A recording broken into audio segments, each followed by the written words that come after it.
guys, and welcome to our final episode in the Band of Brothers series. This is the documentary called We Stand Alone Together, and this can actually be found on YouTube, the full-length documentary.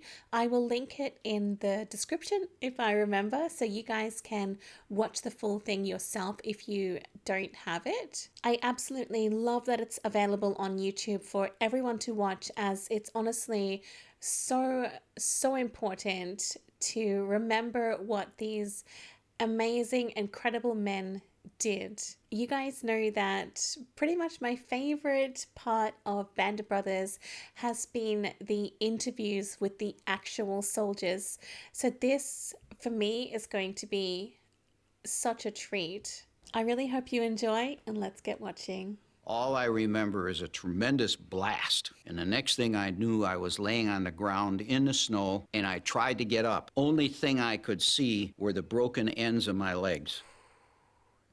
And then the next thing I thought of was my mother. What's she going to say? Because I was an only child. In 1942, the US Army assembled a volunteer parachute regiment to jump behind enemy lines. Within this unit was a company of men who found themselves at the forefront of the war in Europe. They parachuted into Normandy on D-Day, fought for the liberation of Holland, held the front line in the Battle of the Bulge, and captured Hitler's Eagle's Nest. Just a few things, not much. These were the men of Easy Company, 506 Parachute Infantry Regiment, 101st Airborne Division. This is their story. We stand alone together, the men of Easy Company. Whew. I said, let's go in the Army. He said, hell, I don't want to go in no Army. I said, well, you're going to have to go sooner or later. Something was wrong with you if you weren't in the service in those days. I was going to be in some top kind of a unit, or I wasn't going to be in the Army.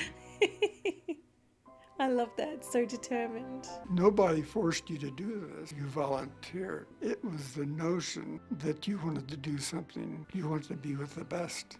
Yeah. But once you got in there, you was proud to be. We was proud of our boots. We was proud of our shoulder patch. We was proud to be paratroopers. You know those people better than you will ever know anybody in your life. And the men I trained with gave me the confidence to go into battle. Some of them lost as much as 40 pounds, but I didn't have nothing to lose. I weighed about 100. If I'd have lost 40 pounds, I wouldn't have been big enough to stay. Well, he had the cream of the cream. Had to climb this mountain called Currahee every morning. If you couldn't do it, why, you'd end up in another unit. Of course, the name Currahee means we stand alone together. It became a symbol of the camp because it was really rough. All of us coming in from no experience in the Army at all. I believe the paratroopers of the 101st Airborne Division was as well trained as you could get a soldier to be. Yes, absolutely incredible. Felt like a bird flying in the air. Broke my foot on the first one. They're dropping 16 feet a Broke second. his I foot can on the remember first just jump. like it was yesterday. There was a bunch of guys out there that already made their jump. They was all hollering, you're going to be sorry, you know.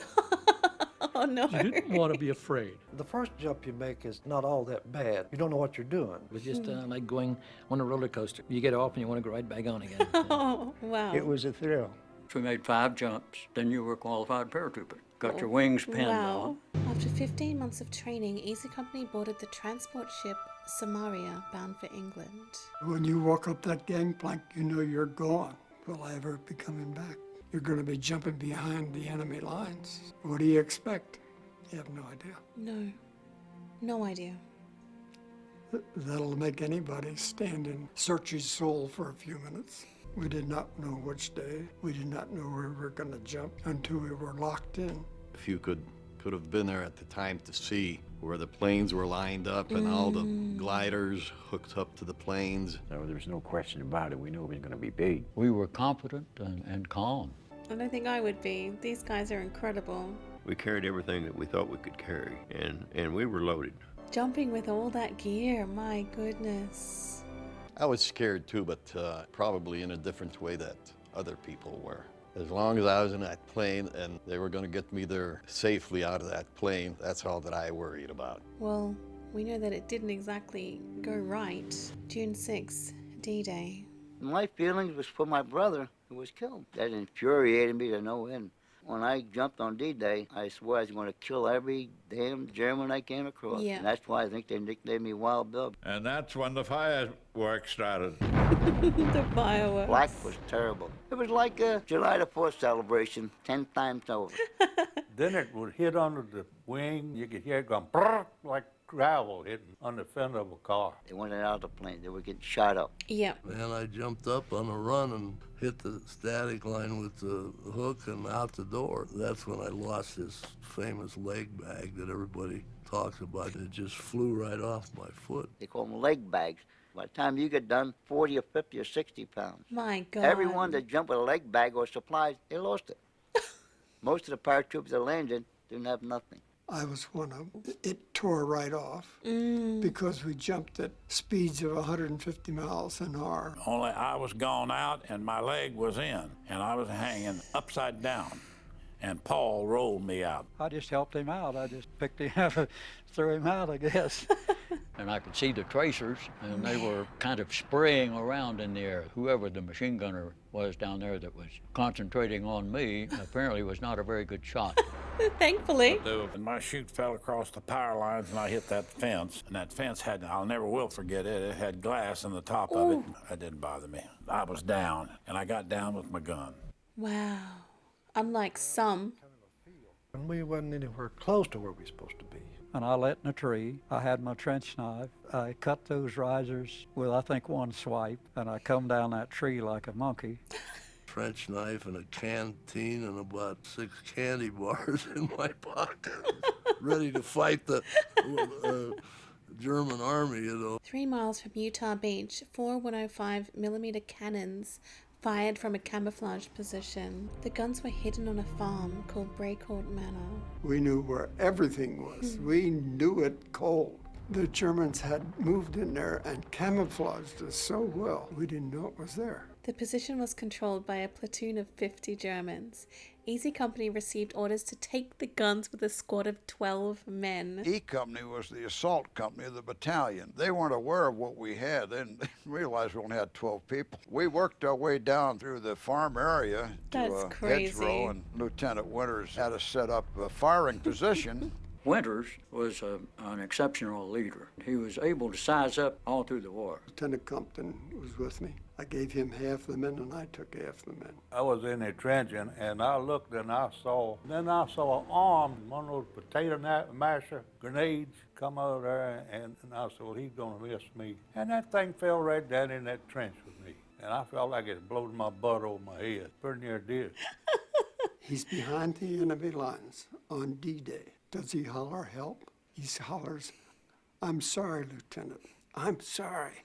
I goofed. It's beautiful when you think of a guy who is that dedicated to his company that he apologizes for getting hit. Yeah. But that's the kind of guy he was. And that's the kind each one of them was. Yeah. They were all the same. Yeah. Easy Company captured and destroyed the guns at Breakout Manor, saving countless lives on Utah Beach. Each one of them proved himself that he could do the job. Yes. They did over and over. Winters was awarded the Distinguished Service Cross. The other men received silver and bronze stars. I never thought I'd get through D-Day, let alone the next phase or the next phase. The chances of survival is very, very slim. Yes. Extremely slim. As the parachute, we got that done in Edinburgh, Scotland, 1944. love Me and it. Johnny Martin, drunk as a skunk.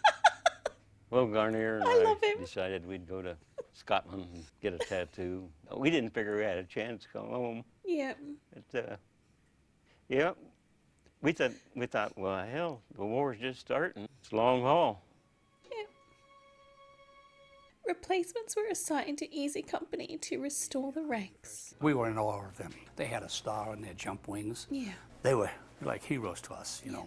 Holland, September 17, 1944. Operation Market Garden. Our mission was first to take a bridge over the Wilhelmina Canal. It took us hours to get there.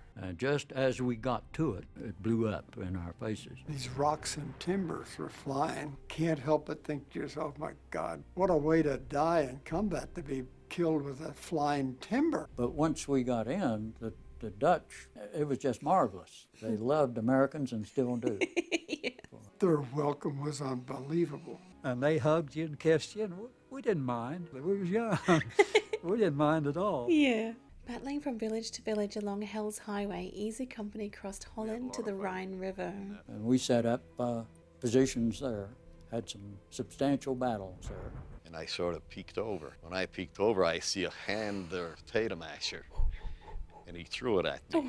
I ducked down, it hit my helmet and bounced off. I hollered out to the guys below, live grenade. If Lesneski hadn't hollered live grenade, and I had enough sense to know that that's that grenade that hit my rifle and is laying right in front of me, in my face, I know I'd have either had my head blown off or I would have definitely been blind. And it exploded, and then it caught me in the face, neck, left arm, under the arm, in the shoulder blade. I think I threw the 8 grenades in about 4 seconds.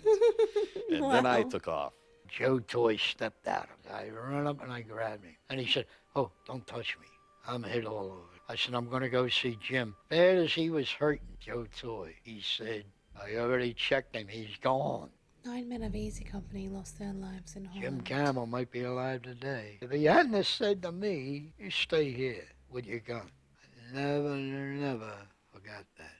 And anybody that went through it, I'll tell you the same thing. They can't, It's just so bad all your life. You got to remember what one guy did because he thought it was his job to do, and he took a shot for you. By the end of the Holland campaign, Easy Company had been on the front line for more than 70 days. Absolutely miserable for 70 days straight. You're only going to be off the line for a few days, and you're going to be facing Bastogne. Bastogne. The Battle of the Bulge.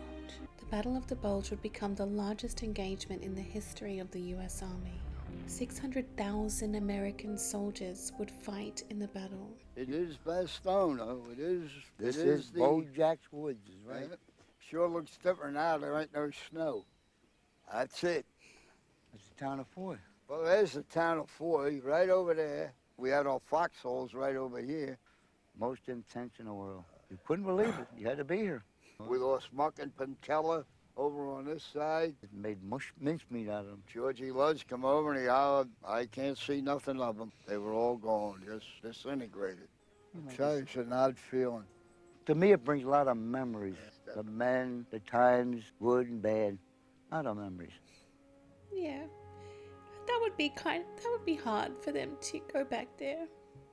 We were short of equipment. We didn't have enough ammunition. We didn't have enough warm clothes. Yeah.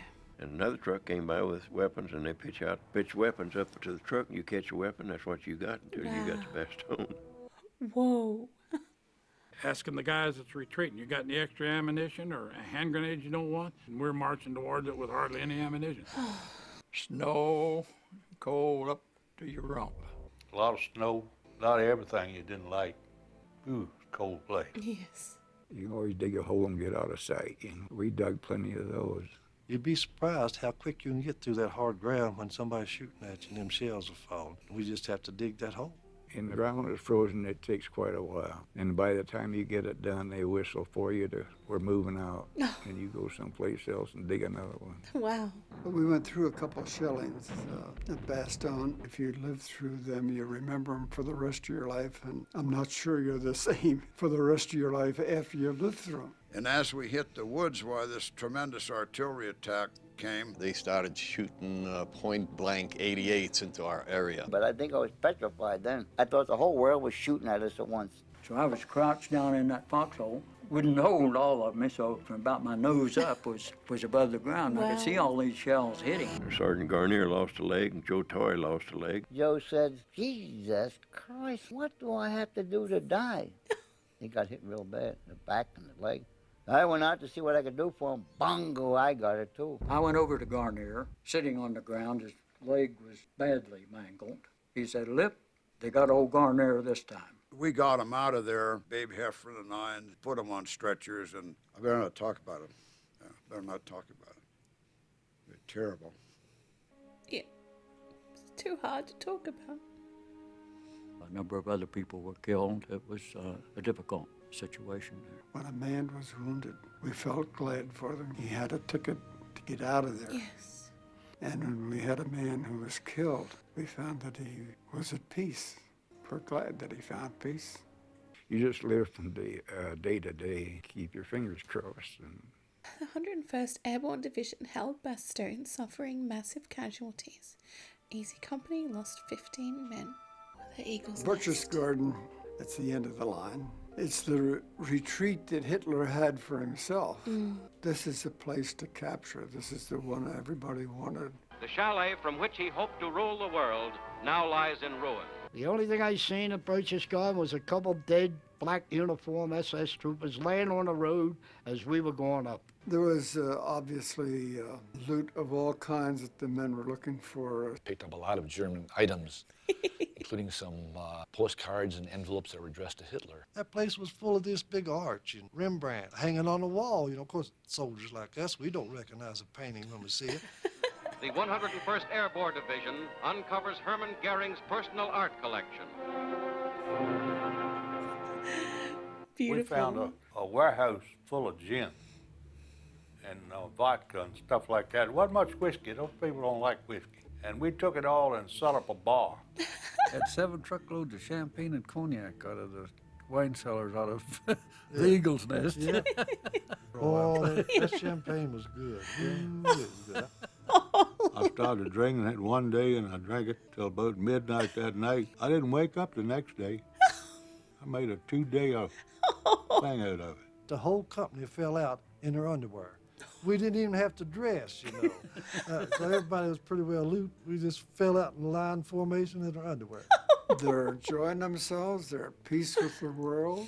Big, happy, satisfied grin on their face. And I had seen the Holocaust. And I had seen what the Germans had done to the Jewish race, and I'd seen what they had done to the displaced persons. If they picked up a few trinkets, I had no problem. Absolutely. Germany formally surrendered on May 8, 1945. Nobody has ever taken the time to tell you how to handle a surrender. We'll talk about that when we get there. Well, here we are. We got it. In Zell am See, Austria, Easy Company helped secure the surrender of 25,000 German troops. As the war went along, we found out also that it wasn't the Germans per se, it was the SS. They were the one that could kill their own people, and the regular German soldier was not that way. That man and I might have been good friends. We might have had a lot in common. Of course, they were doing what they were supposed to do, and I was trying to do what I was supposed to do. Yes. I have a great deal of respect for them as soldiers. They were very good soldiers. I was assigned this major. When he walked in, he presented me this pistol, offered his personal surrender. I accepted. So that would be the end of the war for his men, and this is basically the end of the war for my men. And the significance is that I realized this pistol had never been fired. There was no blood on it. That's the way all wars should end, with an agreement with no blood on it. And I assure you, this pistol has never been fired since I've had it, and it will not be fired. On November 30, 1945, the 101st Airborne Division was inactivated from duty. Easy Company no longer existed. Oh, I didn't come home and, I was a war hero or anything. I just come home and went back to live like we did before we went. I think it was difficult for most fellas coming back. Went to work for a coal company. Did some bartending and ran a pool hall. I went to work where I was working before the war. It was Caterpillar Tractor Company. Tedious work. I'd done everything. Yeah. You name it, I'd done it. I ended up working on the waterfront. Got a job working for Nixon Nitration Works. Everyone done well. I done well, too. It's good. Since 1946, the men of Easy Company and their families have gathered together for annual reunions. Celebrate the ending of a fine reunion. Thank you all for coming. It's just to give us a chance to get together and talk to each other. But we have great respect and you might say affection for each other. If you see the people today, that bond's still there. The men staying out amongst each other. There's an intimacy develops like nothing that I've ever experienced anywhere, not in college, not in with any other group of people. When I get to these guys, I'm back when I went to service. I'd like to make 20 more reunions. Yeah. My family didn't know anything about it, and I just didn't tell them. I just Figured it's something that didn't need talking about. It was done, over with. I really admire my dad. He's a good guy. He's a real strong guy. These guys have been with each other in the absolute base experiences of human existence. And there they went, day after day, and I admire that. It held my father even on his tombstone as Sergeant Joe Toy, 506th PIR, 101st Airborne Division. That's what he wanted on his tombstone. Every Army unit thinks it's the best, but we knew we were the best. Probably the proudest thing of my whole life, having been in Easy Company 506. The heroes have crosses over their heads. Those are the true heroes, not us. And we thank God we got back alive. How would you like to be a mother or a father whose son never come back? The son and the mother and father are the heroes of the Second World War. Not the guys that come home.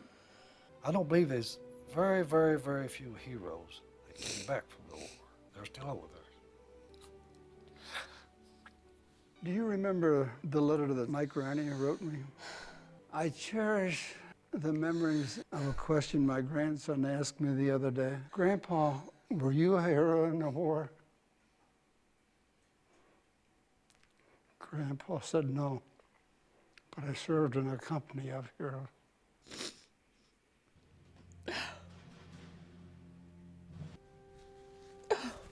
If you know anyone that owns a canoe. Now that's the song Toy like. Too bad you were high as Georgia Pine. He has a beautiful voice. Well, that was every bit as emotional as I expected. Oh my gosh. Where do I begin with that? A highlight for me was seeing Gagne and I've had a mental blank. I'm sorry, I apologize. Both of them going back to Bastogne. I don't know if that was their first time returning there, but my goodness, I wouldn't even begin to imagine how that would feel to go back there after all that time and those memories that you would have. There would be so many terrible memories, so many awful, horrible memories that you probably would just want to forget. But then also there would have been good times too. Maybe not as many, but still some really good times there. Oh, it's making me very emotional. I think I am correct in saying that all of the incredible men from Easy Company are no longer with us.